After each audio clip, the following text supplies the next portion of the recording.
যাদের রক্তের উপর এই সরকার বসে আছে তাকে এভাবে পিটানো, এটা কিন্তু ছোটখাটো বিষয় না, একটা বড়সড় একটা চক্রান্তের অংশ। আমাদের কার্যালয়, জাতীয় পার্টির কার্যালয় থেকে আধা কিলোমিটার দূরে, সে আধা কিলোমিটার দূরে নুরুল হক নূর যখন সংবাদ সম্মেলনের প্রস্তুতি নিচ্ছে, সেখানে কোনো উস্কানি, কোনো কথাবার্তা ছাড়া তারা হামলা চালায়। মানে হামলাটা এমন করতে হবে তারা এই জন্য করছে, মানে কারো নির্দেশে, এটা রাষ্ট্রের নির্দেশ বা উচ্চ মহলের চক্রান্ত না থাকলে এক ধরনের হামলা করেন না। নুরুল হক নূরকে জুলাই গণঅভ্যুত্থানের অন্যতম নেতা 2018 সাল থেকে 2024 সাল পর্যন্ত এই ফেসিবাদ স্বৈরাচারের বিরুদ্ধে যে আন্দোলন সংগ্রাম করেছে, বাংলাদেশের প্রত্যেকটা মানুষ তাকে চিনে। সেনাবাহিনী যারা হামলা করেছে, এমনকি পল্টন থানার ওসি সাহেবও তাদের সাথে ছিল।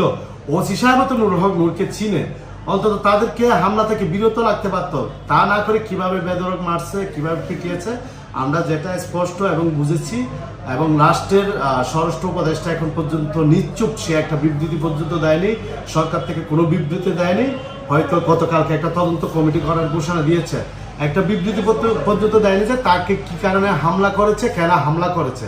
হামলাটা আমরা যতটুকু বুঝতে পারছি জুলাই গণঅভ্যুত্থানের শক্তিকে দুর্বল করার জন্য এবং নুরুল হক নূরকে সহ যারা ছাত্র যুব গণনেতৃবৃন্দ আছে জুলাই গণঅভ্যুত্থানের নেতৃত্বে, তাদের হত্যার উদ্দেশ্যে এই হামলাটা পুলিশ এবং সেনাবাহিনী আমাদের উপর চালায়।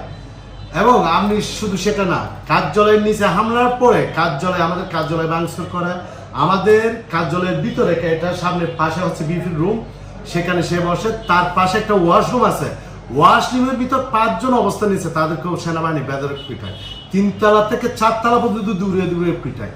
এভাবে একটা রাষ্ট্র, এভাবে একটা বাহিনী, এভাবে একটা জাতীয় নেতার উপর, দলের প্রধানের উপর, যে কিনা যাদের রক্তের উপর এই সরকার বসে আছে, তাকে এভাবে পিটানো, এটা কিন্তু ছোটখাটো বিষয় না, একটা বড়সড় একটা চক্রান্তের অংশ।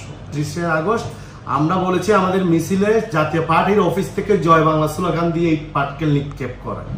জাতীয় পার্টির ওদিন প্রোগ্রাম ছিল কয়েকদিন আগে, সে প্রোগ্রাম থেকে গিয়ে গুলিস্তানে আওয়ামী লীগ মিছিল বের করেছিল, সেটা আপনারা দেখেছেন, বিশাল মিছিল। তারা জাতীয় পার্টির হয়ে এসে গুলিস্তানে আওয়ামী লীগ হয়ে গেছিল।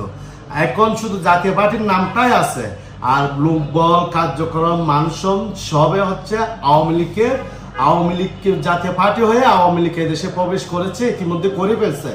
সরকার তাদের প্রতি যে নমনীয়তা দেখাচ্ছে, এটা সরকারের জন্য খারাপ। এবং জুলাই গণঅভ্যুত্থান শক্তির উপরে, এবং জুলাই গণঅভ্যুত্থানে যারা শহীদ হয়েছে, 2000 শহীদ, 30,000 আহত, তাদের রক্তের সাথে বেয়ামানি। জাতীয় পার্টিকে যদি নিবন্ধন বাতিল করা না হয় এবং নুরুল হক নূরের উপর যে হামলাটা হয়েছে, নৃশংস হামলা, নেতাকর্মীদের উপর যে নৃশংস হামলাটা হয়েছে, তার বিচার যদি না হয়, জিএম কাদের, মুজিবুর হক চুন্নু, তারা হত্যা মামলার আসামি, তাদেরকে গ্রেফতার করা না হয়, এটা জুলাই গণঅভ্যুত্থানের সাথে সরকার সরাসরি বেয়ামানি করবে।